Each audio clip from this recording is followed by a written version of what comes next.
Okay, so this is the second video. I don't want to make the first video too long because the YouTube doesn't upload, right? Alright, so this is another Jetta. This car was actually in better condition. It came from my housemate. So what he did was that he got into, I don't know, those like multiple collision. Um, because somebody hit somebody in front of him, and then they end up the car backing it up to his car and hit his front bumper. It got a little bit like bendy, and then the hood is a little knocked out, as you can see, like over here. But other than that, it's just the headlight that was cracked. So I told him this was his daily driver. He had it since college. I told him I could have fixed it for like $100 because that's how much the light probably will cost. And well, online the use the aftermarket light costs about, I don't remember, it's like 80, 60 or $80. So what I ended up doing is I went to a junkyard. I bought a OEM, the same original light. It's actually nicer because this one's clear, and the other one's like all hazy, and that's the one that was cracked. So I fixed it. I think I spent overall $70 after tax.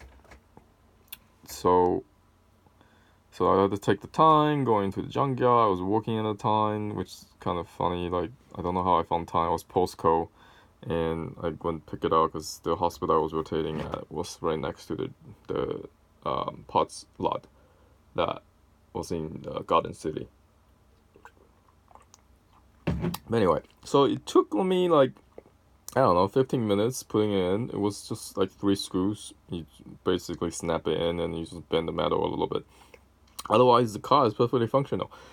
But my housemate didn't want to drive this car anymore because he had a new job and he wanted to get a new car, basically.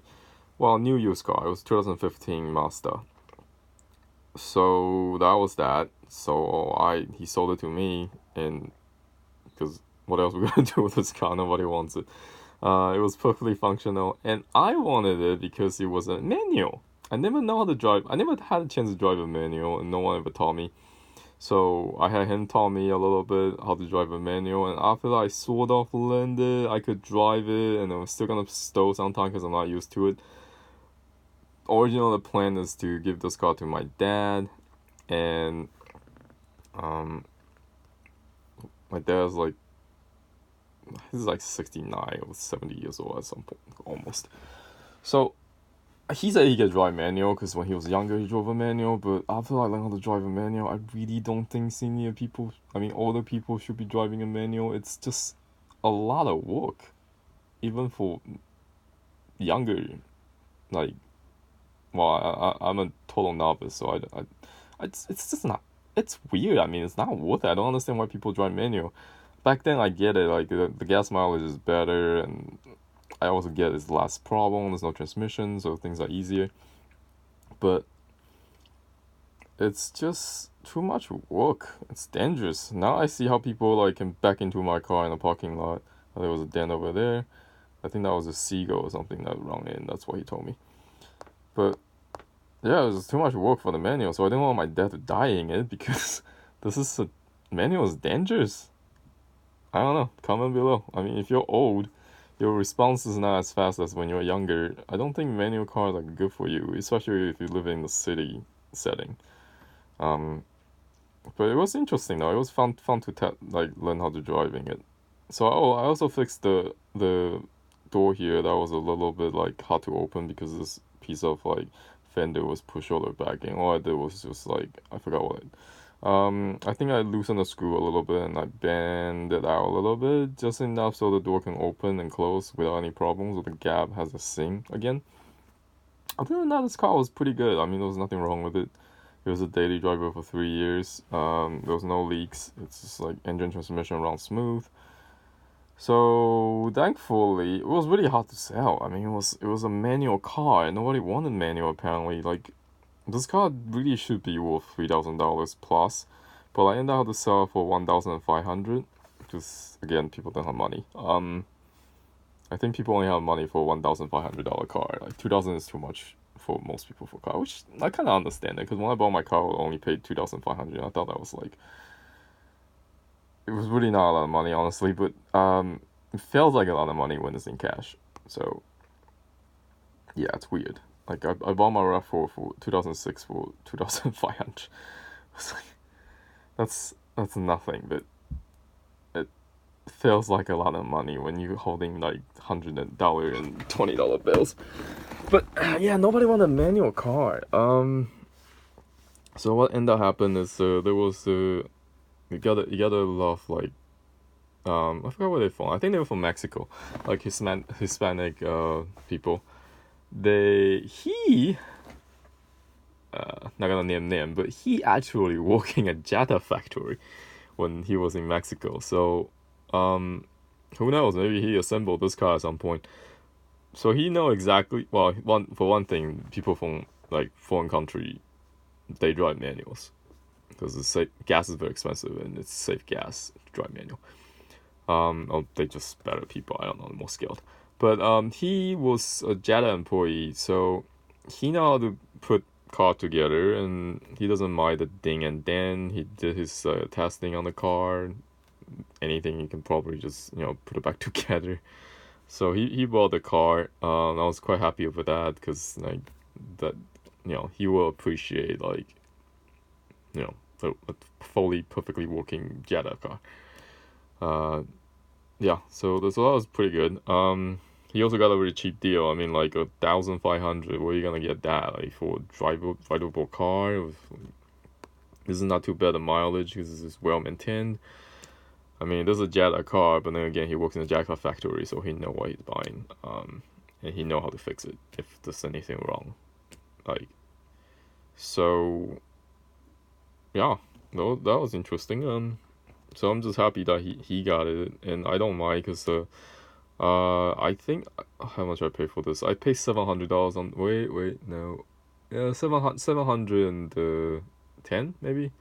$710 because it was $650 for the car and $70 for the headlight plus my 20-30 minutes time.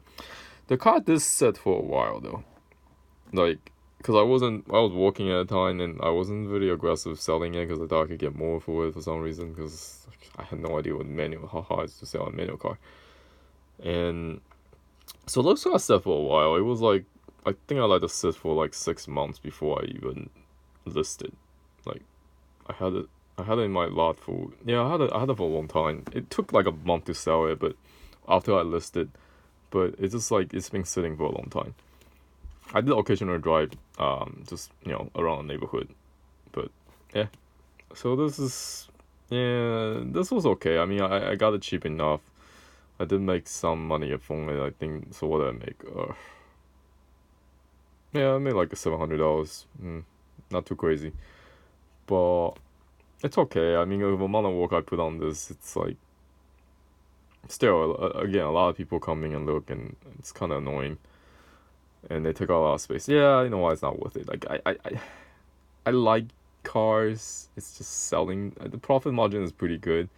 It's so much easier way to make money. I don't know. What do you think? Like, it's just so much work. Selling cars really too many times you have to schedule appointments and people don't show up, and then they lowball you and then you get upset and it's just like why would you give me trying to buy something like it's listed for $2,000. Why would you want to buy it for 1,000? Why didn't you bring more money than $1,000? Stuff like that. It's, people. Yeah. Again, not to sell. Don't buy any more manual car because they're impossible to sell and they're very difficult to drive. I don't think they're safe at all because any kind of distraction could just kill you. I no thanks. I'd rather have a like junky transmission and automatic transmission, and if the transmission dies, it's a lot easier to probably replace the transmission with use one and engine together, than have to fiddle with the stick shift just in case like you're not paying attention on the road and then boom you died. Yeah, I don't think it's worth the risk. So that's what I think about manual car. It's just dangerous. Yeah. So that's that. But this car was sold.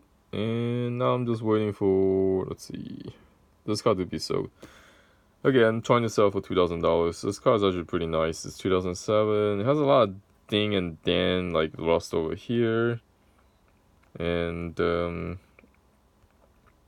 a ding on the door over here. Let's see. It's a pretty big dent over here. It's came from a shopping cart, but I mean, it's $2,000, 2007 car is like more than 10 years old. What do you expect? I mean, the car runs on dry, transmission and engines are great, and it's very low mileage. I mean, it's like 110, 110, 5, I believe. Yeah, 100, yeah, 110. It was not actually 112. It's 110. I remember 110 and 4 or something. But the interior is like leather, skylight.